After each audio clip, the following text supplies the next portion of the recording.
आज चाहिँ बिहानै पनि केस काट्नु पर्यो, बेलुका पनि केस काट्नु पर्यो। काम गर्दा गर्दा किन आज काकाले सिमाना बार्नु पर्यो त।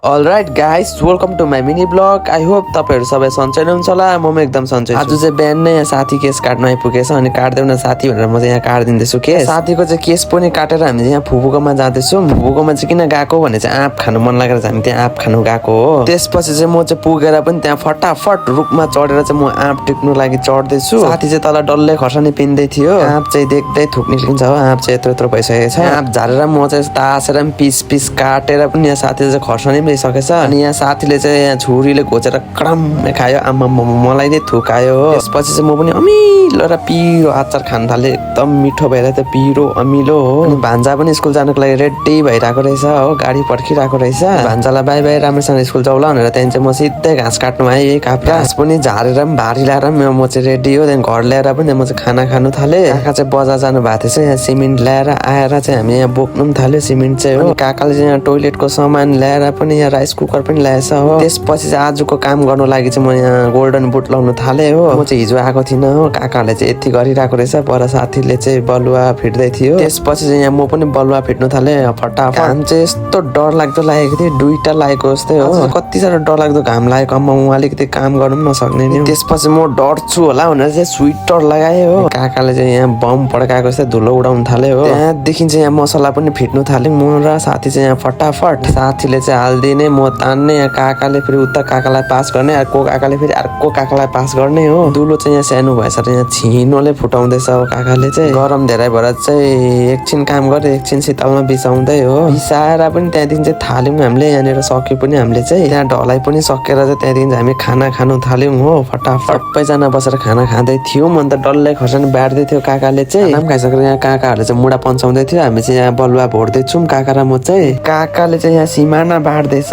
सिमाना चाहिँ अनि किन बारेको भने चाहिँ आफ्नो आफ्नो होस् भनेर त्यही कारणले बाँड्दैछ। त्यहाँदेखि यहाँ चाहिँ काकाले सबै ढुङ्गा राखिसकेको थियो। यहाँ भन्किस दाजु पनि आइपुगेर यहाँ मसला फिट्नु सघाउँदैछ हो। हाम्रो काइला काका चाहिँ गलेर थकित भएर बसिरहेछ। यहाँ काकाले चाहिँ लाक्को लाकै छ यहाँनिर हो। वाल लाउँदा लाउँदा पानी परेर त्यहाँदेखि चाहिँ छोप्नु थाल्यौँ फटाफट हो। यहाँ हात खुट्टा धुनु थाल्यौँ। त्यसपछि माथि घर आएर यहाँ साथीको चाहिँ केस काटिदिनु अरे। त्यहाँदेखि चाहिँ म फटाफट केस काटिदिनु थालेँ यहाँ साथीको चाहिँ हो। तपाईँहरूलाई मेरो मिनी ब्लग मनपर्छ भने चाहिँ फलो गर्नु नबिर्सिनु होला। साथीको चाहिँ केस काटेर साथी चाहिँ जानु थाल्यो। सो आजको मिनी ब्लग चाहिँ यति नै। By by guys.